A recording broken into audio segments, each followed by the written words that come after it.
Good afternoon, people, and it's me, your life coach and mental health coach, Tony, and we are live again today in our Facebook page and also Facebook group and to our YouTube channel. Okay, so for this episode, we'll be staying healthy in mind and body is essential, no? Lalo na ngayong state of the world, no? And taking care of ourselves can help us move simply getting through to thriving and growing during these unusual times. Lalo na ngayon nga, sa panahon na doon, ngayon ay kailangan natin maging healthy in mind and also in physical, emotional, no? Lalo na sa panahon ng pandemic. But the question is, no, how? Paano natin ipo-practice yung self-care in this time of pandemic? So join me this session on how to practice self-care for today's live episode.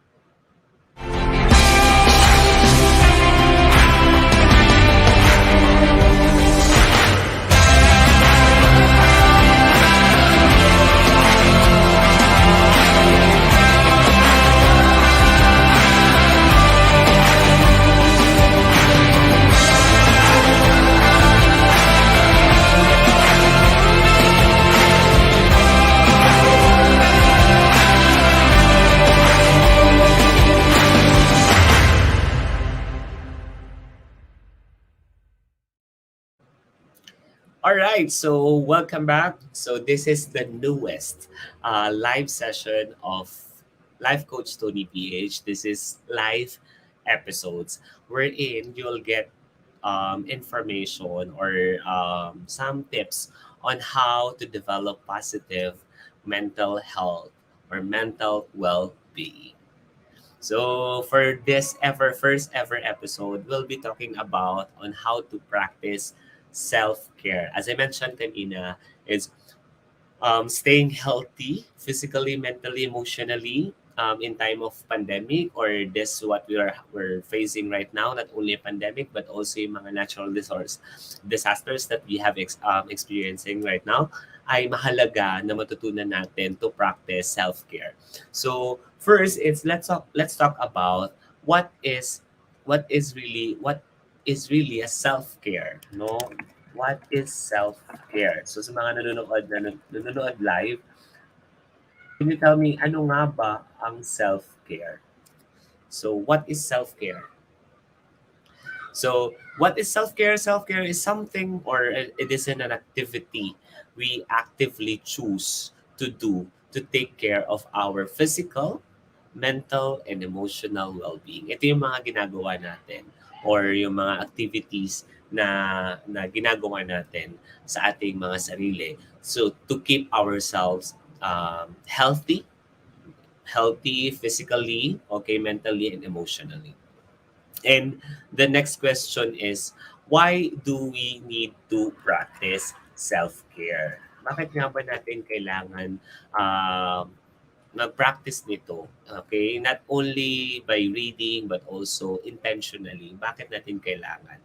So number one, dalawang points kung bakit kailangan natin i-practice ang self-care. Number one, because our well-being is important to no matter the circumstance or state of the world. So mahalaga ito dahil this is part of being well-being of your well-being.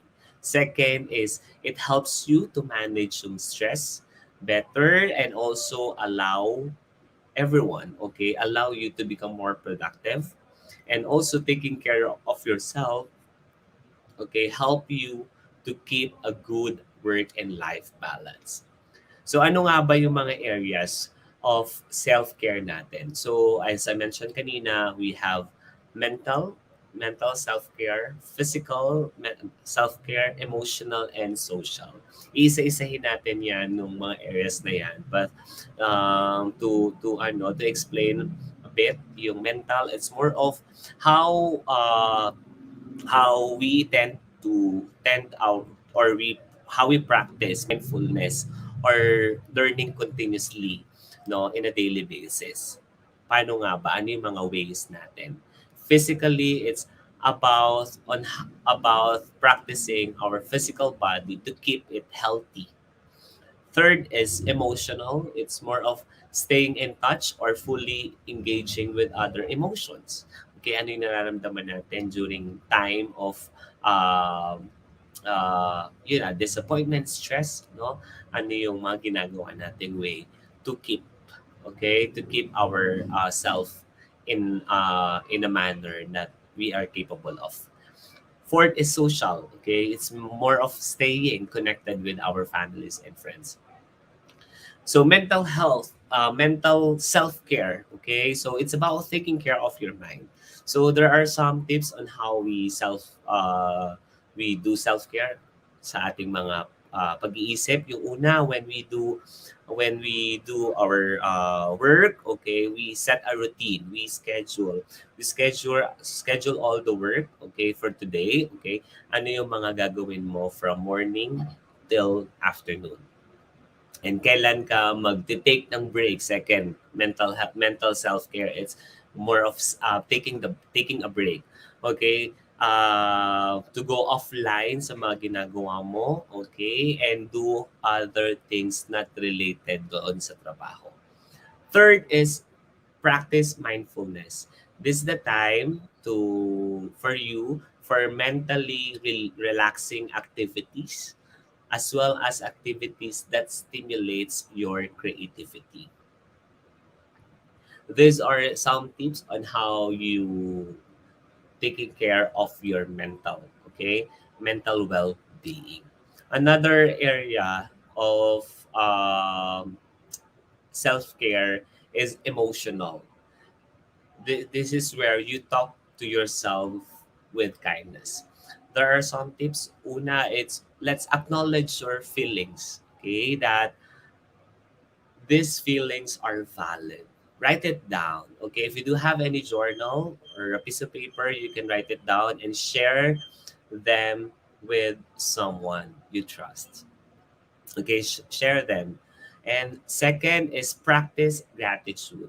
Let's think of at least three things that you are thankful for every day. Okay? Ano yung mga pinasasalamatan mo and be proud of your achievement. Third is no to self-judgment. Especially ngayong time, maraming mga taong hindi naniniwala sa'yo, okay, sa kakayahan mo. Maraming nagja-judge sa skills mo. At ang unang taong dapat maniwala sa sarili mo ay yung sarili mo mismo. So, let's forgive yourself and accept. If you need help, accept help. And you can also do meditation and pray. Self-care also means being patient with and kind to yourself.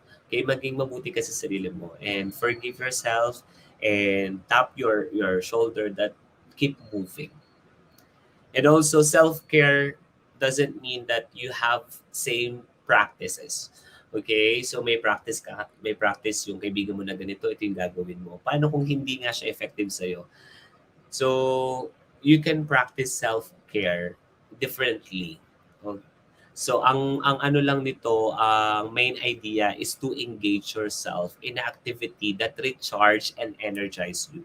Hindi mo kailangan maging kaparehas nung iba kung paano nila pinangangalagaan ng kanilang mental at emotional well-being. So, third is the physical self-care or listen to your body. There are some tips, no? Yung una is let's get some sleep. Okay, sleep ang isa sa mga self-care tip to keep your physical body okay. Let's keep a bedtime schedule. So to give your body the rest and needs to recover.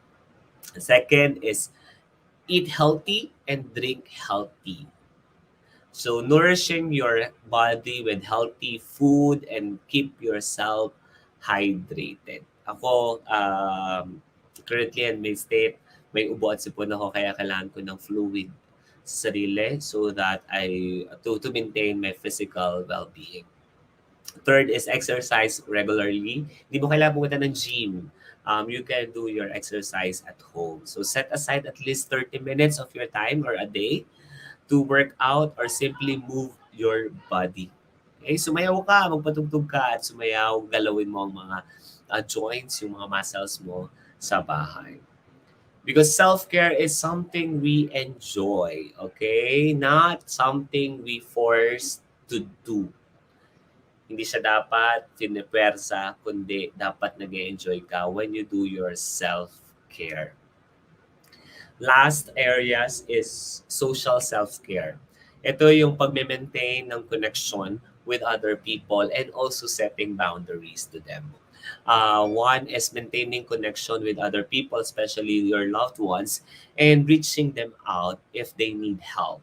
Or not only they need help, if you feel they need it, you can just simply send them a message or a call.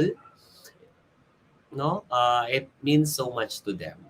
And we set also healthy boundaries to those people or to those things that we find acceptable and unacceptable in their behavior towards us. So setting healthy behavior, that doesn't mean that you don't like them. It's just that you're setting boundaries because you love yourself. Because you can think self-care also taking care of others too. You also need to take care of yourself so that you can be better taking care of others. So if you do have any self-care tips, okay, so please comment down below. Ano nga ba yung mga self-care tips na nasa isip mo ngayon? Okay, hi Joseph, thank you for watching sa ating live session. Okay, so ngayon, that's your assignment. Comment down below ano nga ba yung mga self-care tips na kailangan natin gawin sa ating mga buhay, sa ating mga sarili. Maraming salamat for tuning in for this short live episodes as we talk about taking care of yourself. This is your first step to develop positive mental well-being. Have a great weekend. Bye-bye.